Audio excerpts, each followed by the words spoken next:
네, 오늘은 하나님의 말씀을 지킨다는 그 의미에 대해서 좀 생각을 해보고 싶어요.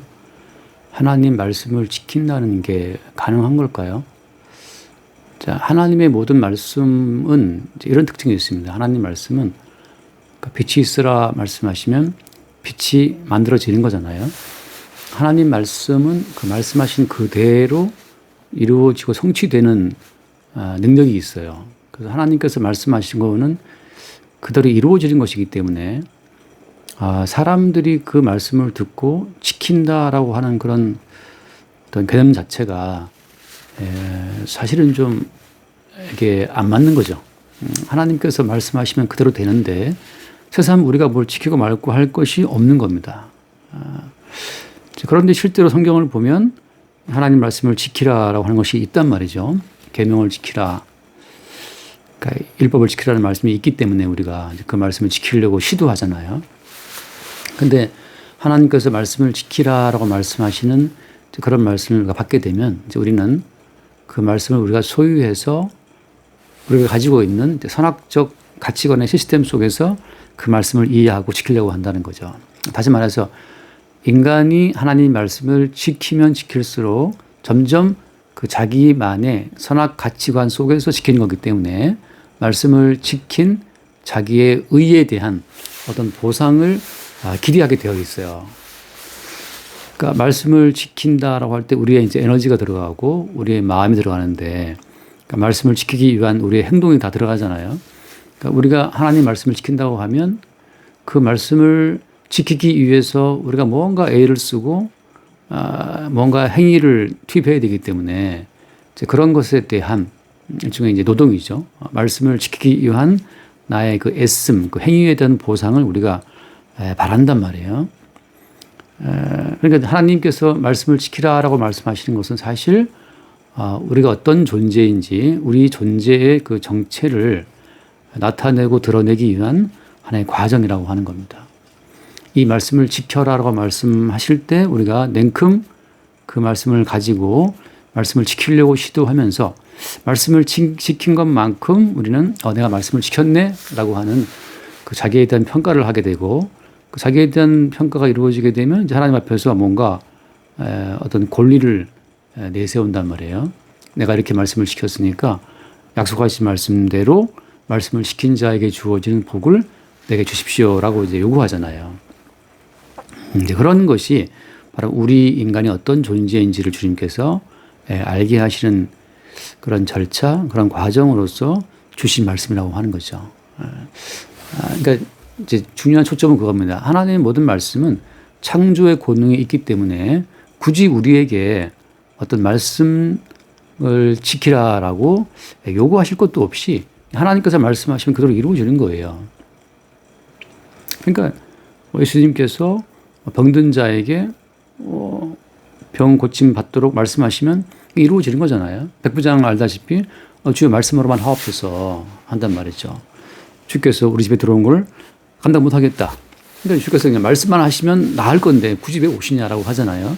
그 믿음을 이제 크게 보셨는데 그런 것처럼 예수님 말씀은 그대로 이루어지는 어떤 창조의 능력이 있기 때문에 우리가 순종하고 말고 할 것을 기다리지 않고 그냥 말씀하시면 그 말씀이 그대로 우리한테 이루어지는 겁니다. 그러니까 하나님의 살아있고 항상 있는 그 말씀이 우리를 거듭태어나게 한다고 말씀하잖아요. 베드로전서에서.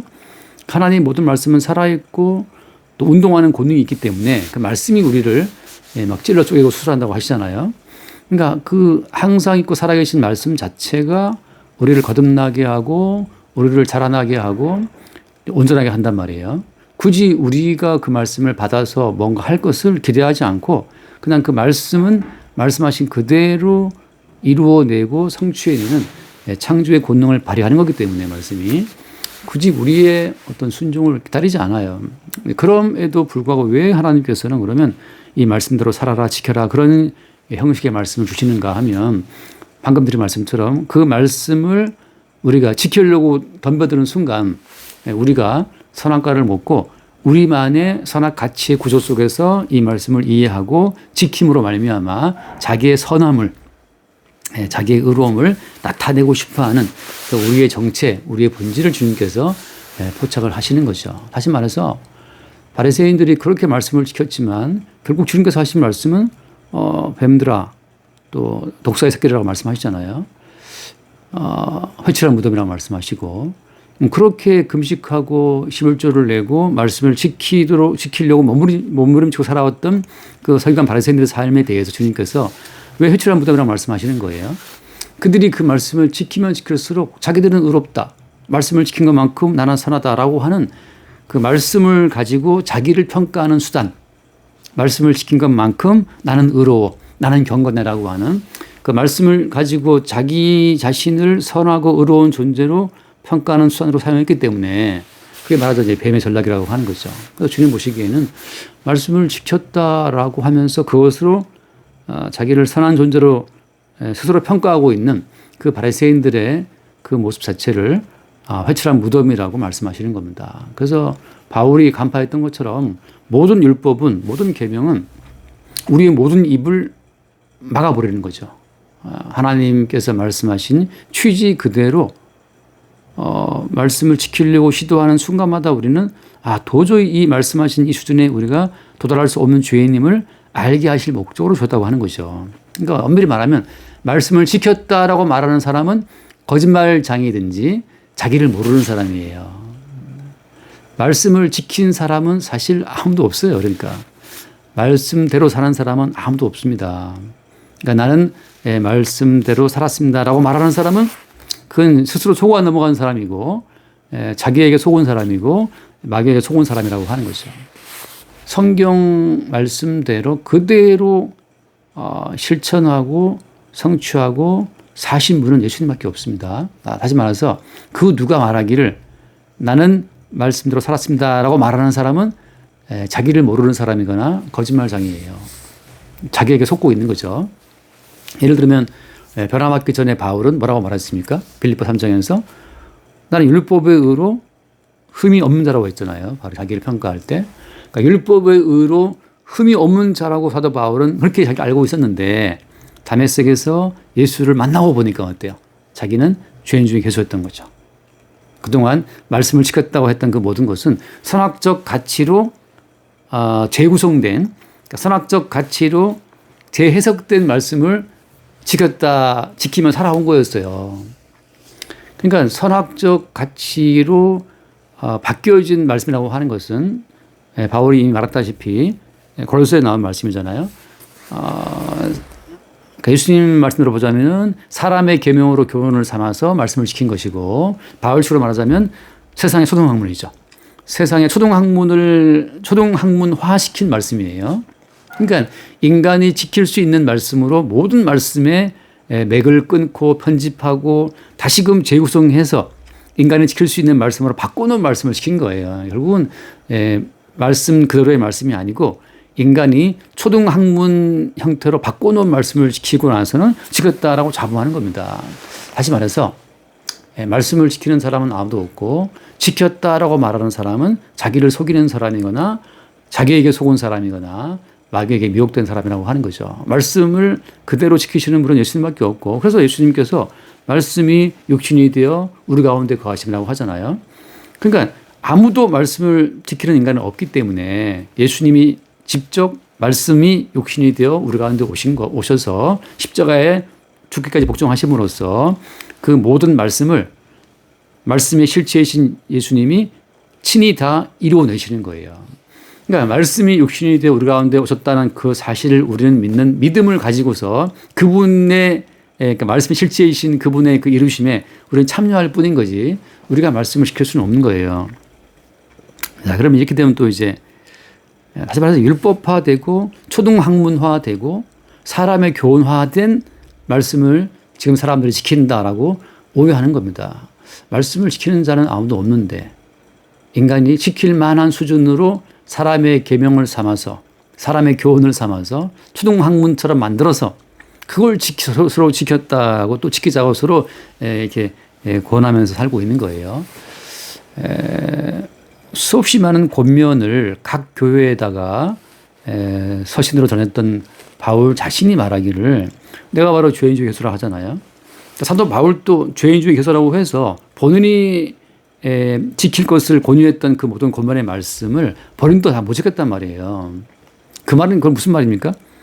율법이든 신학의 명령이고 교리든 간에 다 그것은 그 실체이신 예수님을 증거하는 말씀이지. 그리고 우리의 모든 입을 막고 우리가 왜 하나님 보시기에 그 심판받아 마땅한 죄인인지를 알게 해주시는 말씀이지. 그 말씀대로 살고 말씀대로 지켜서 하나님의 의에 이를 자는 아무도 없다는 거예요. 아무도 없음을 증거하는 거예요. 자, 다시 정리합니다. 말씀이라고 하는 것은 그냥 창조의 능력이 있기 때문에 하나님 말씀하시면 그대로 이루어지는 거예요. 우리 인간이 그 말씀 붙잡고 뭐 뜯고 물고 할 것도 없어요. 말씀하시면 그대로 이루어지는 거니까. 빛이 있으라 하시면 있는 것이고 병 나으라 하시면 낫는 거란 말이죠. 그러니까 주께서 말씀하신 그 모든 말씀은 너는 구원받은 사람이야 라고 하시면 그 말씀이 친히 구원받은 사람을 만들어내신단 말이죠. 이게 말씀의 의지예요. 말씀의 생명성이고 말씀의 의지가 택한 백성을 택하셨고 택한 백성을 구원해내시는 것이고 그리고 택한 백성을 온전케 하신단 말이죠.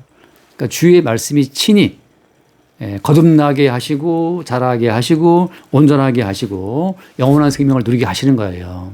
우리가 말씀을 지켜서 구원받고 말씀을 지켜서 온전해지고 말씀을 지켜서 영생 얻고 하는 게 아니란 말이죠. 그 말씀 자체의 생명성, 그 말씀 자체의 권능과 그 창조의 능력이 우리를 거듭나게 하고 자라게 하고 온전하게 하고 완전케 한단 말이죠.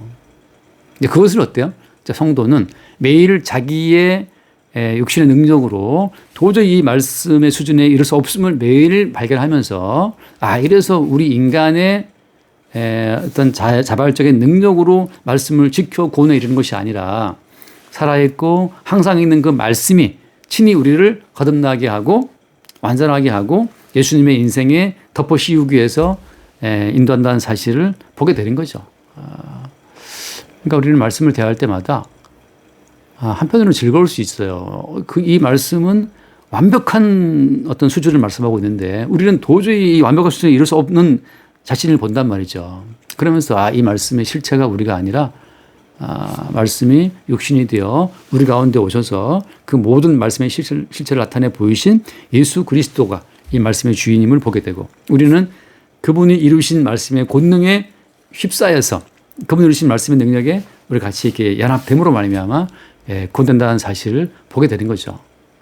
제가 예전에 예전 이런 거 있지 않습니까? 요셉이 팔려갔잖아요. 예를 들어서 요셉이 팔려갔다. 그 말씀을 우리가 지킬 수 있습니까? 요셉이 가정총무로 있다가 감옥에 들어갔다. 그러니까 그거 지킬 수 있습니까? 그러니까 지킬 수 없는 어떤 사건들이잖아요. 그러니까 성경 자체는 주께서 꿈을 통해 요셉에게 미리 예언하신 그 모든 예언 자체를 친히 말씀이 이루어 가시는 과정이고 요셉은 주님이 보이신 꿈대로 만들어지는 과정. 요셉에게 꿈을 줬던 그 주님이 요셉의 인생을 진흙 삼아서 빚어가시는 과정이란 말이죠. 그러니까 모든 성도는 말씀하신 그 주님께서 빚어가시는 그 빚음의 어떤 결과물로서의 그릇이라는 말이죠. 찰흙이 지 혼자 막 척척 이렇게 만들어서 형태를 만들 수 있습니까? 안 되잖아요. 토기장이가 찰흙을 빚어가지고 그릇을 만드는 것처럼 성도는 그냥 진흙이에요, 진흙. 그냥 흙이란 말이죠. 성도가 무슨 말씀을 지켜서 이 말씀대로 이루어지는 삶을 만들어갈 수 있느냐? 그건 착각이고 허구예요. 말씀의 주인공이신 주님이 성도를 진흙 삼아서 주께서 원하시는 그릇을 빚어가시는 거죠. 그러니까 요셉이 팔려갔다. 그거 우리가 순종할 수 없죠. 모세가 사람 죽이고 애굽으로 광야로 도망가서 40년 동안 살았다. 이거 시킬 수 있습니까? 못 지키잖아요. 다윗이 한때 저는 예전에 이해가 안 가는 게 다윗이 사울왕의 그 추격을 피해서 블레셋 땅에 가서 살았잖아요. 그러니까 블레셋에 망명해서 블레셋 왕을 도와주고 살았거든요. 그게 말도 안 되는 거지만 어떻게 보면 어떻게 이럴 수가 있나. 근데 그게 주님께서 인도해 가시는 과정이에요. 다시 말해서 다윗이 사울왕을 피해서 이방 왕 블레셋 왕에게 투항해서 거기서 망명해 살았다. 그 왕을 도와 살았다. 이거 순종할 수 있습니까 우리가? 순종할 수 없는 얘기들이잖아요. 그냥 순종할 수 없는 사건들이죠. 그런 것처럼 이 바리새인들은 이 모든 말씀을 율법화하고 사람의 교훈화하고 초등학문화하고 선악 구조 속에서 이 모든 말씀을 버무려 가지고 지키기 가능한 말씀으로 바꿔놓고 그 말씀을 지킬 때마다 채점이 가능한 그런 구조로 이 모든 말씀을 바꿔놓은 거예요. 똑같이 오늘날 교회에도 뭐 그렇잖아요. 채점 가능한 어떤 말씀으로 이 모든 말씀을 바꿔놓고 이렇게 지키면은 믿음 좋은 사람인 것처럼 말하고 있잖아요. 그냥 결론적으로 아무도 말씀대로 못 살고 말씀 못 지킵니다.